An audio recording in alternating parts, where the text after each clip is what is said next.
Welcome to Conversations with Aunt Elizabeth, the podcast inspired by my book, I'm a Registered Dietitian, Now What?, where I have the absolute joy to sit back, relax, and have a conversation about nutrition with a variety of people who share their personal story of passion and purpose, especially registered dietitians. Today's conversation is with Megan McMillin, a registered dietitian and owner of Mama and Sweet Pea Nutrition. She provides nutrition and breastfeeding guidance during pregnancy, after birth, and during the first years of baby's life. Please enjoy my conversation with Megan. Okay, very good. I'm excited to talk to you because you're going to be my first, one of my first certified lactation consultants. I haven't had...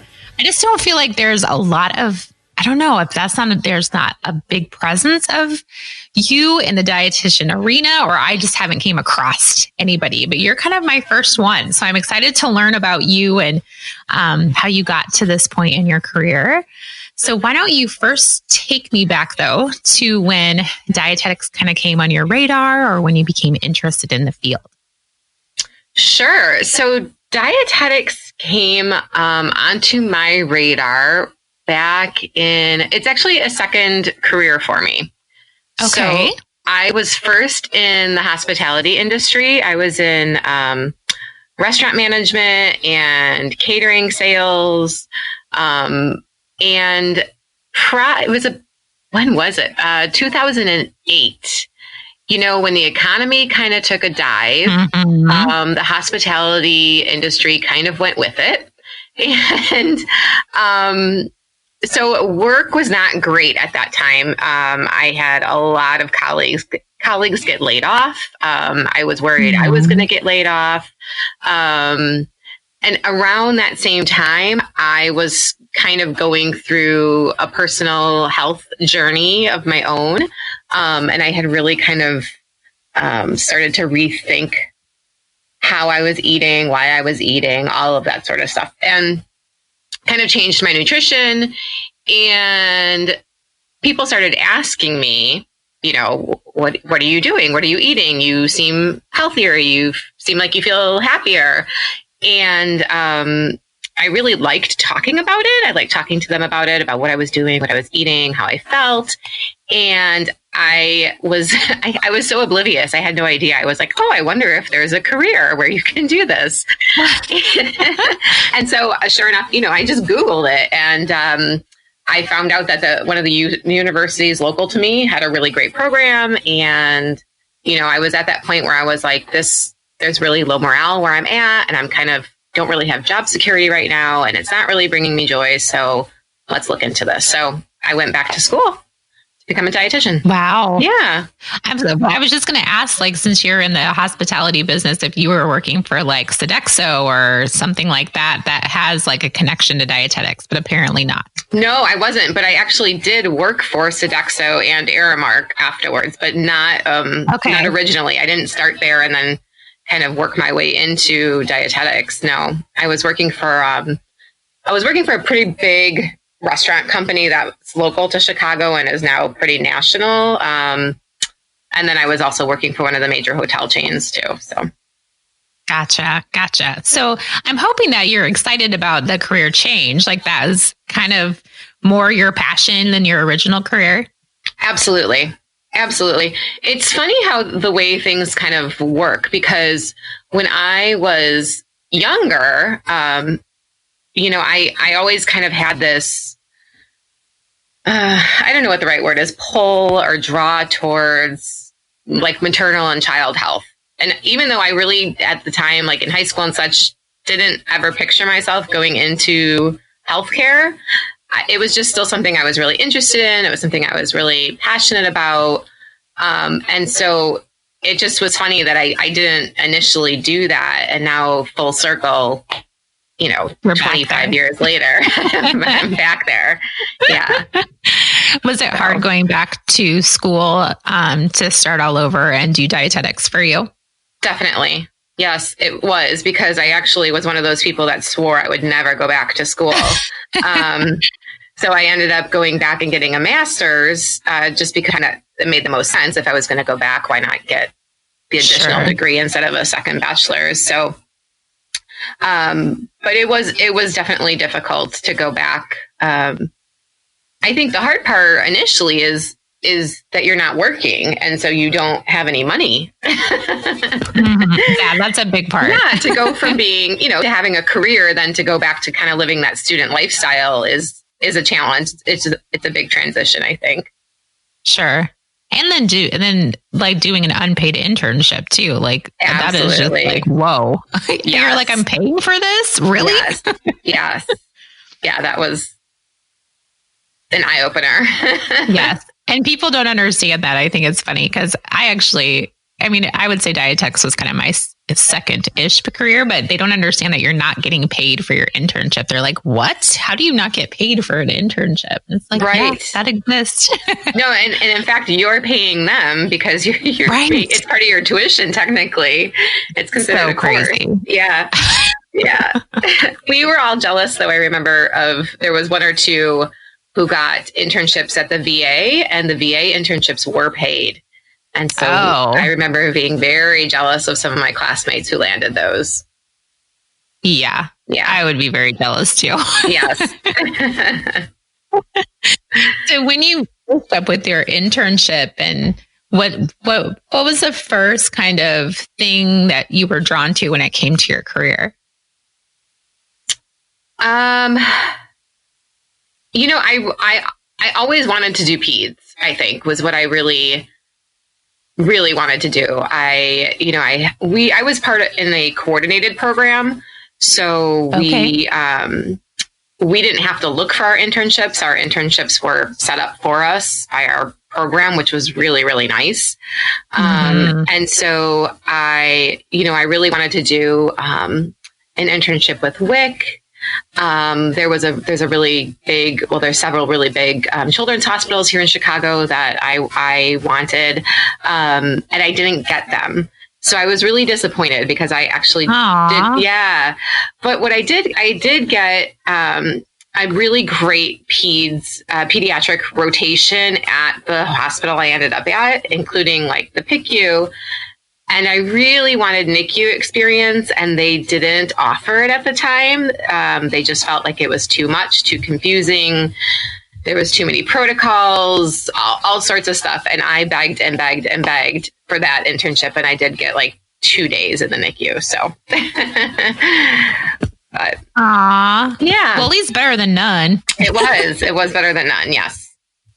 And so how was I guess when I think about the job prospects as a very specialized, like when it comes to like pediatrics and NICU and that type of stuff, I feel like you really need to know your stuff when it comes to that. Mm-hmm. And I don't really, when you think about the job opportunities, you don't really ever see pediatric dietitian. Very rarely you do see that every once in a while, or NICU because NICU is definitely a lot more specialized. But when you were looking for jobs, was there a lot of those kind of things available for you? No, not at all. Honestly, they're pretty coveted jobs too. So if you get them, they tend to hold on to them. So it's rare to see an opening. So I ended up just in general, adult population doing gen med and things like that. And my very first boss for my very first job knew that was ultimately like what I wanted to do. And we both eventually left that job. And about a year later, she hired me at another job. And within a few months, there was a position open in the NICU. And so she put me in it. So I was just very fortunate. Yeah. I was very fortunate to kind of be in the right place at the right time and to have a boss who, respected what I wanted to do and knew what my passion was. And so, it was great. It was great, but I was pretty lucky. And then even then I did a lot of learning on the job. I did a lot of extra, continuing education and reading a lot of books. And I was also very fortunate to have a really great mentor, in the NICU at that hospital already. So she really kind of taught me the ropes. Oh, that's good. Yeah. Because I think about, my first job was in clinical and we had a NICU. And there was just an opening and they just put one of us dietitians that were working in there. They're like, anybody interested? And we had one that was like, yeah, I guess I'll try it. But they had just opened it. They had no one that had worked in there before. And so, yeah, like, so kind of the same situation. She had to do what you did, you know, read books. And she went to an education program at Baylor Medical School. And, but yeah, and then when she was on maternity leave, covering for you specialized NICU dietitians is awful because we don't know what's going on. Right. Yeah. It's hard. We had that same problem too. So when I was working in the NICU, the two of us job shared. So I worked 4 days a week and she worked 3 days a week. And, you know, if we ever both happened to need, you know, or couldn't cover each other, or somebody was on vacation and one of the other dietitians had to fill in, it was a struggle. It's dicey. It's dicey. Exactly. Yes. Yeah. Well, I definitely appreciate NICU dietitians because you ladies and gents really need to know your stuff when it comes to those little bodies, because it is so specialized and so intricate. Just the little tweaks and things that you have to do for their nutrition is just outstanding. Yeah, it's definitely different. I think, you know, I think the numbers are really different because I don't know if a lot of people realize that a lot of what clinical dietitians do, if you're working in a hospital, you do a lot of math, especially if you're calculating tube feedings and things like that. So you do a lot of math. So the math is very different when you're talking about NICU, you know, premature babies versus adults, you know, full grown adults. That's very different when you're calculating feedings. And even just we talk about, in the NICU, they still use, you know, grams and kilograms, which is not something that the adult population really thinks about. So it is different. It's like a whole nother language almost. It is. But you loved it. You felt like you were totally in your element. Oh, absolutely. Yeah, absolutely. And, you know, I still miss, even though I don't work in the NICU anymore, I miss it. I definitely miss it. And if I were to go back to a clinical setting, if I were to go back to work in a hospital, I would definitely go back to the NICU. Yes. Gotcha. Yeah. So how long did you work in NICU then? Almost 5 years. Okay. Did you experience any burnout? I guess I feel like it's an intense kind of job. And I think a lot of people kind of get burned out in that area, anything intensive care. How did you feel about burnout rate with NICU dietitian? I definitely think there's a burnout factor there. I think it was really helpful that I was in a job share position and I wasn't working technically full time. It's a really emotional setting. Obviously, I'm sure you can imagine. There's really bad days in there and then there's really great days in there. So there's a lot of ups and downs and, you know, you have a lot of interaction with the families and especially the nurses who are caring for these babies day in and day out become really, really attached and really, really involved. And so there's definitely a big burnout factor. But I will say I felt very fortunate to be working in a NICU that had, for the most part, really, really positive outcomes. So that was helpful. That does help. Yeah. How many beds was a great place to work. How many beds was your NICU? So we had capacity for 50, for 50 babies. And I think the most in the, you know, almost 5 years that I was there, I think the highest our census ever got was maybe like 42 or 43. That's a lot of was babies. Pretty crazy. Yeah. That's a lot. Yeah. Yeah. That's very, very busy. Yeah. Yeah. Especially when there's really only one dietitian. Right. A day. You know, we were job sharing. So there was 1 day a week where we were both there because it was so busy. But for the most part, it was just one of us covering. And so that's a lot. That is a lot. Wow. So what was your next steps after your NICU? Well, while I was still working in the NICU, I was earning my hours, my clinical hours, to be able to sit for the lactation consultant IBCLC board exam, because that was something, you know, again, going back even into my childhood, it was something I was very aware of. It was I was raised in a house where, you know, my mom breastfed all 5 of us kids. My mom was actually a member of the La Leche League. And so it was just things that it was something that I was very familiar with.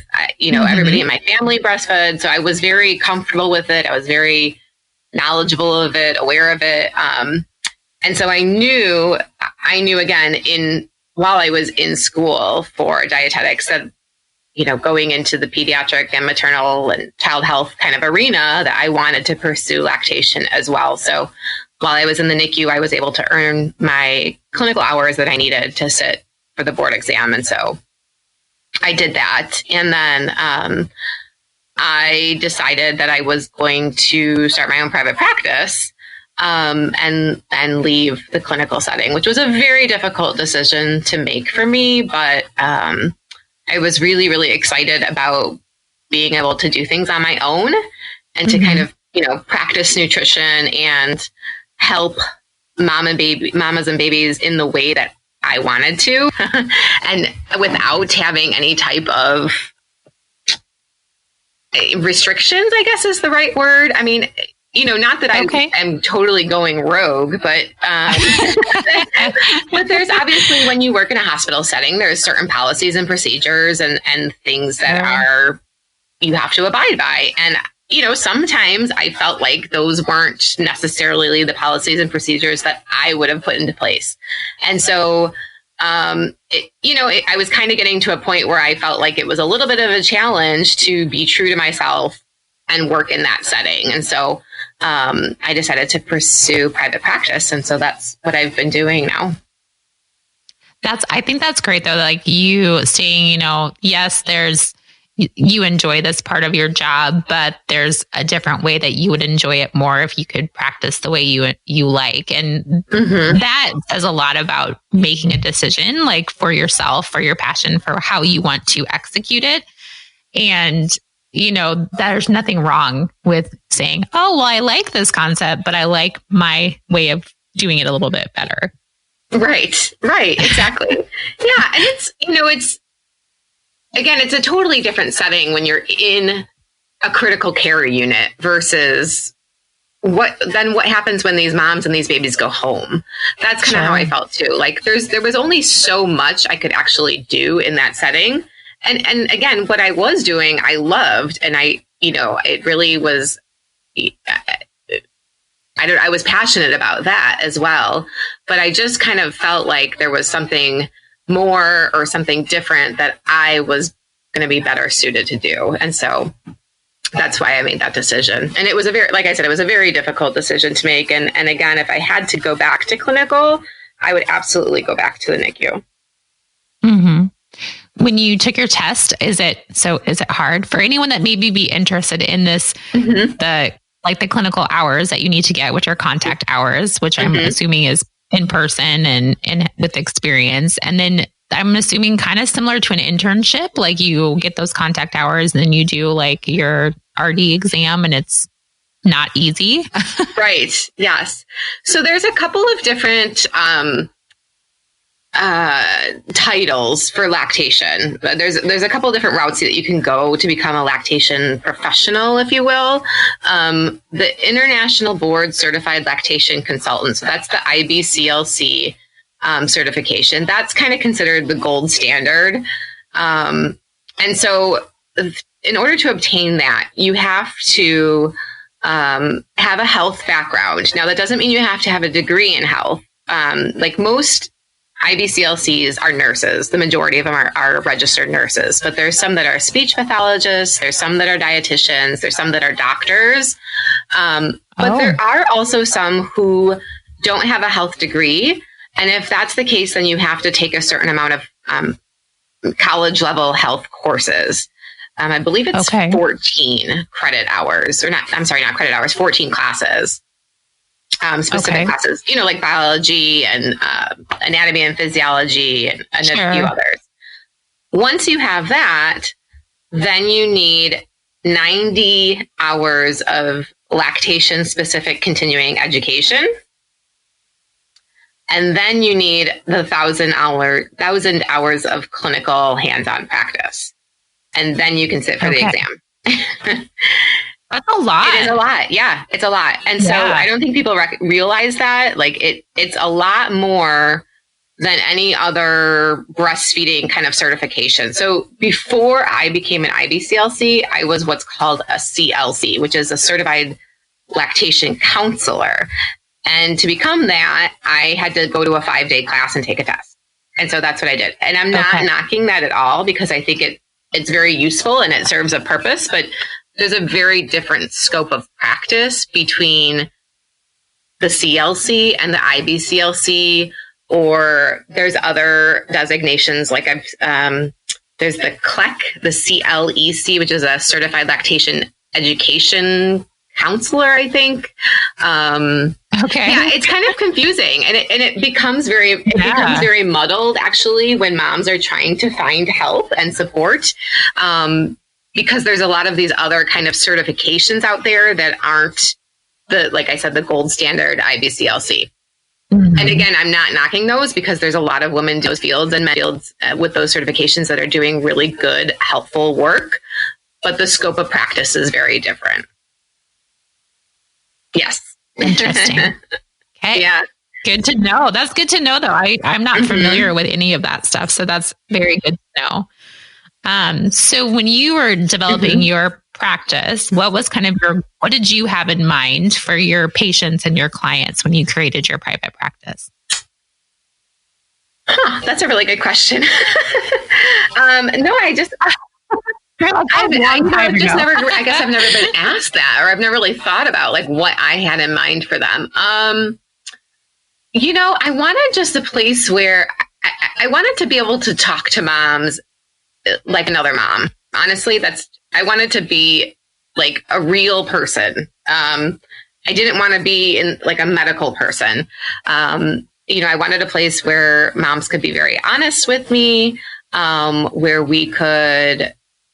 I could provide just honest, real life, practical guidance that wasn't going to be overwhelming, that wasn't going to be scary, that wasn't going to cause them to feel guilt or shame or judged in any way, shape, or form. Like, that's really what I wanted. I wanted to just be able to meet moms where they were at and help them achieve whatever their goals were, instead of kind of imposing my own ideas and my own goals onto them. Sure. That's really what my goal was, because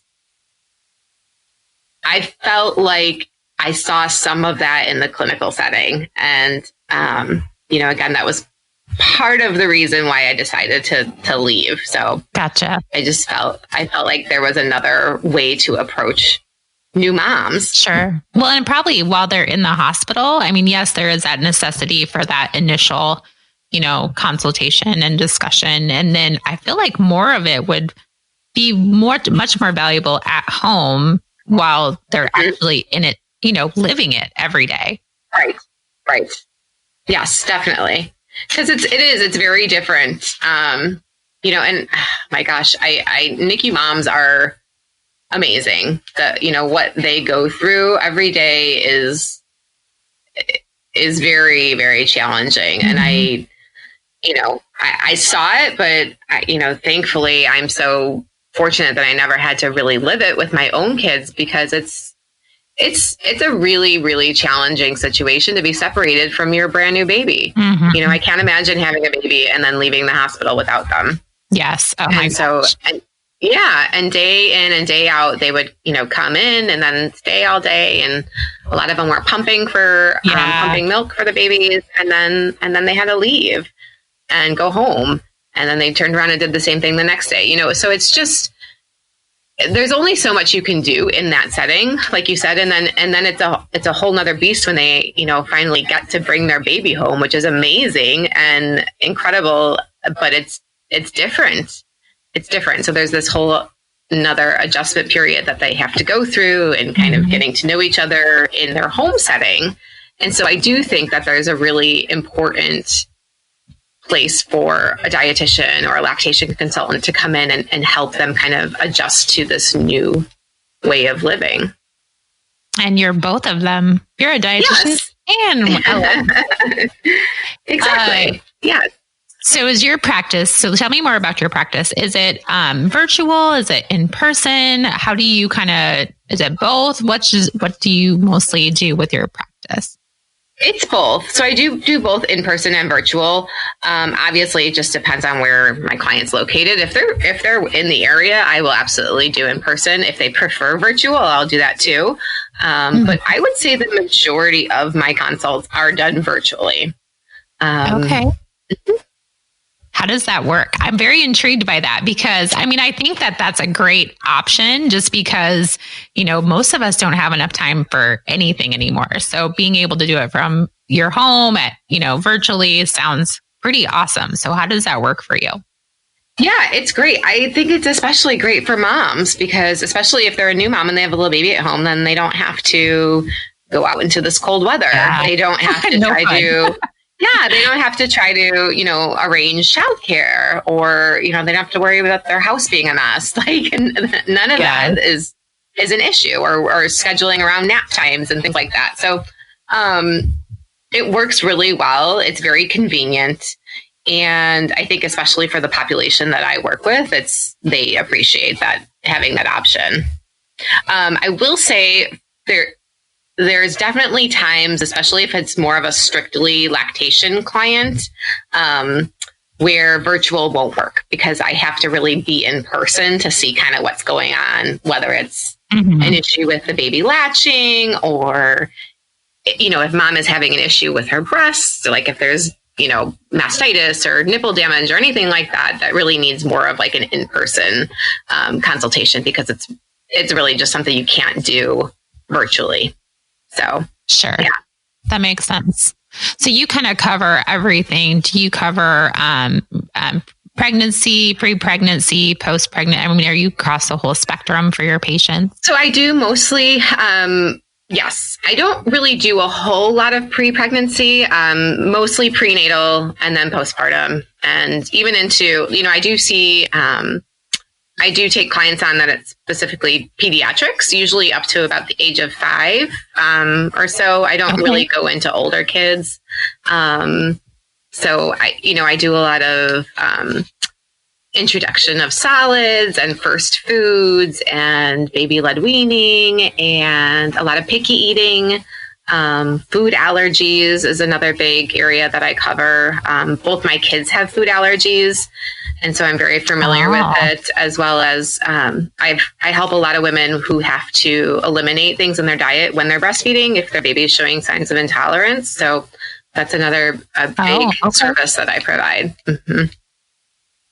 That's awesome. And there's probably more and more of that. I just feel like that is something that's more across the board anymore. It's just the food allergies and what things are triggering people and babies and kids and all that kind of stuff. Yeah, it is. That's a whole nother, we could talk about that for hours for sure. We have to have a part 2. Yeah, because it is really intriguing to me. Again, just being in that profession, but then also living it every day. It's really interesting. I don't have any answers as to why it seems so much more prevalent nowadays. I wish I knew. We have a bunch of theories, but again, they're just theories and nothing is a direct cause and effect. So like anytime I tell people my kids have food allergies, they're like, "Oh, do you have food allergies?" And I say, "No." "Oh, well, does your husband?" "No." So, and then I tell them they actually had none of the classic, what we consider the classic risk factors for food allergies. My kids had none of them. So interesting. Yeah. How many children do you have? I have 2. I have 2 that I birthed, and then I have 2 stepkids as well. So okay, 4 altogether. You have a big family. Yeah, and they're spread out across the ages. So my stepkids are both in high school, and then my littles are 5 and 3. So we joke that we have teens and toddlers or you do high schoolers and preschoolers. And yeah, it keeps you on your toes. It does. I bet it is. It probably is kind of fun. Yeah. So which 2 have the food allergies then? My 2, the little ones do. Yeah. Little ones. Yeah. Gotcha. Interesting. Mm-hmm. So where do you see your practice kind of going? Are you, is it a full-time? Are you kind of full-time practicing? Are you part-time practicing? Right now I would say I'm more part-time. It's really, I don't ever even really think about it like that because it kind of just ebbs and flows. Some weeks I am definitely putting in 40 hours and other weeks, maybe I'm only putting in 10. So it kind of ebbs and flows. I would say it's probably more of a part-time practice at this point because I do have little kids, and that was, again, another part of the reason why I wanted to start my own business was so that I had more flexibility and more time with my kids. And so I'm really trying to remember that and take advantage of that instead of working all the time. But I definitely see it growing over the next couple years as they get a little bit older and then they're both in school. I definitely do think it would become more of a full-time practice. I also do some freelance writing and some public speaking. And so that's something I also really enjoy because I just like talking about this topic. I like communicating and educating on it. So, that takes up some time as well. I'm sure people seek you out because I just feel like this is a whole, it's not a new place for dietitians, but I feel like it's definitely a place where dietitians could be more present. And so I feel like you are probably one of the few that I've encountered that have the double duo of being a dietitian and a lactation consultant that, has that expertise and can be a resource for your community. Yeah, it's great. I love having both, to be honest with you. It's just, I do feel like I can really offer something to moms and other healthcare professionals as well. Like it's the two do go hand in hand too. I'm surprised how many other, RDs who work in with infants or moms don't pursue it.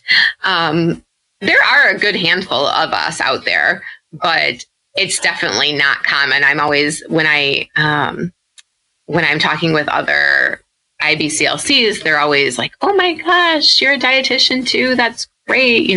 They are always surprised because it is somewhat rare. But there's definitely others out there, and we are a very close-knit group.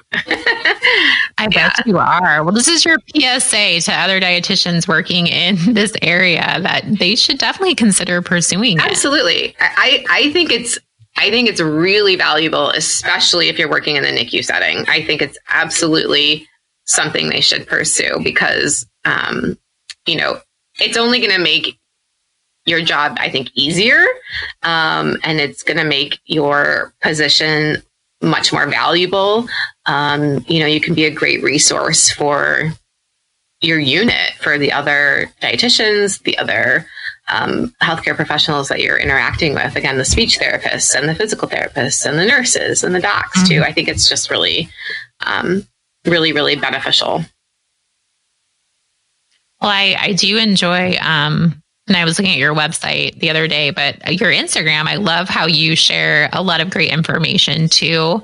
And I will connect both your social media and your website in the show notes. So if people are interested in connecting with you or just kind of seeing what you're up to, because you do share some great tidbits. You share some great personal stuff too, but I do like how you share information because it's like a place that I know nothing about. So I think it's good for me too to always, even if I don't see kids or see moms, at least it gives me some information if that would ever come up. Yeah, that's great. I actually love Instagram. I know a lot of people hate it, or just, are afraid of social media in general, but I appreciate that it's just another platform to share information and communicate. And so I like doing that. Again, that's just something that I feel a need to share the information. And so it's just another way to do that. Well, you're great at it, my dear. So keep it up. Yes. Well, I'm glad I got to have a conversation with you about what you're doing. And maybe we should do a part 2 on food allergies because I feel like that's a place that I need some more education in and just what you've learned and someone who's had the experience with it. And that's always ever evolving. So maybe we'll have to do that'd be awesome. Yeah. Changes all the time. Yeah. Well, I have some hard questions for you. Are you ready for those? Share with me some foods that you enjoy. Okay. I love food, obviously. I think most dietitians love food. Yes. For sure. So sushi up there for sure. One of my favorite things to eat is sushi. Pizza, of course. I live in Chicago. You know, I love a good Chicago deep dish pizza. Yeah. Kind of random mashed potatoes. I love mashed potatoes, especially if they're homemade. Good answer. That's a good answer. Yeah. I could name a million more things, but those three things, and then chocolate for sure. Chocolate. Are you born and raised in Chicago?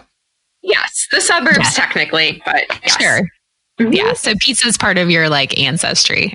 Yeah. Yes, definitely. Share with me some beverages that you enjoy. Coffee, and coffee. I saw your coffee in your Instagram this morning. I'm like, she just plays a song and shows her coffee. I love it. Yes. No, but in all seriousness, I do love coffee. But I drink lots of water, and I love a good glass of red wine as well. So you have balance, right? I do have balance. Yes. Share with me a scent or smells that you enjoy. Okay, so I love the smell of coffee. I know that sounds. I mean, I drink a lot of coffee, but I love the smell of coffee too. And then anything. I love citrus too. So just lemon, orange. I love that smell as well. It's citrus season. It's your time, girl. It is, yeah. But I am really sensitive actually to smells. Like I don't like any type of perfume or air freshener or laundry detergent even. I can't handle it. So I'm not really big into that sort of scent.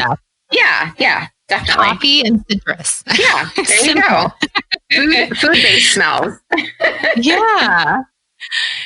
Share with me some things that you like to listen to, like podcasts, or do you like music? What kind of things do you like to listen to? Both, definitely. I love both podcasts and music. I am a music junkie for sure. And Are you? Yes. And my what's the word I'm looking for? I will listen to pretty much anything. Yeah. Do you have a favorite like band or group or type of music? I love like 90s hip hop. Yeah, that's good stuff. It is good stuff. It's either that or I love like some good like kind of feminist women folk music too. So yeah, I empowering. Yes, yeah. I go kind of all over the place, but I'm a big Beatles fan. I love Lizzo. I mean anything. I love Lizzo. I do too. Like I just want to meet her in person and just stare at her and tell her how much I love her. Yeah. I want to like go out with her. I want to like go get a drink and go to the club. Yeah. Do you follow her on Instagram? I do. Yeah. She's great. Oh my gosh. She's so great. Yeah. I said that like I'm 21 still. I am not. I probably would not go out to the club with her. I'm just kidding. You might make one exception if that would happen. Oh yes, I would. For one night, really to do that. Yes, I definitely would. Yeah. Wasn't she just in Chicago? She was in Chicago not that long ago. I don't know, actually. You might be right. I think in October. Okay. Yeah. Because I was there for a conference and I was leaving. I saw that she was there, but I was leaving that day before she was going to perform. So I was like, oh man, I would have tried to go. That would have been fun. I don't remember that. Maybe I totally missed that. You missed it. And then share with me what brings you joy, Megan. Oh, what brings me joy? My family for sure brings me joy. My kids, they make me laugh. They're so gosh darn funny. I mean, little kids are just crazy. And so, I mean, my family definitely brings me joy, but my job brings me a lot of joy. I really, really love what I do. I love being able to help moms and babies and just that kind of, especially new moms and babies. And they just kind of look at you and they're like, oh, you mean I'm doing this right? Like, this is okay. And that really brings me joy. I love that feeling of being able to just tell a mom like, yeah, you're doing great. This is exactly what's supposed to be happening right now. You know what you're doing. Trust your instinct. Like that feeling when they kind of look back at me and are like, oh, I'm doing it, like that's just, that's why I do what I do. They're like their cheerleader. You're like, yep, definitely. Girl. Absolutely. You have to tell me the names of your kiddos. So the big kids, Billy is 17.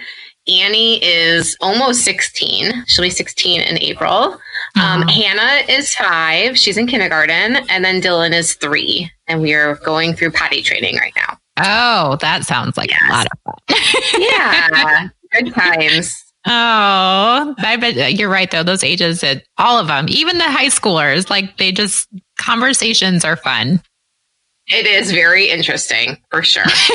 And the conversations between them, the 16-year-old and the 5-year-old are very interesting. Yeah. Oh, so sweet. Well, I thank you so much for taking time to chat with me today. I learned a lot from you, and I'm so excited just to share more information about you. And I hope anyone listening connects with Megan, because I think she'd be a great resource. So thank you. Thank you so much. This was great being on. I really appreciate it. I hope you enjoyed my conversation with Megan as much as I did. If you are interested in the great work she is doing or want some more information about becoming a certified lactation consultant, I probably didn't say that right, but her initials are very important. Please connect with her in the links in the show notes. Remember to be great always, find the joy in each day, and to start a conversation that truly matters.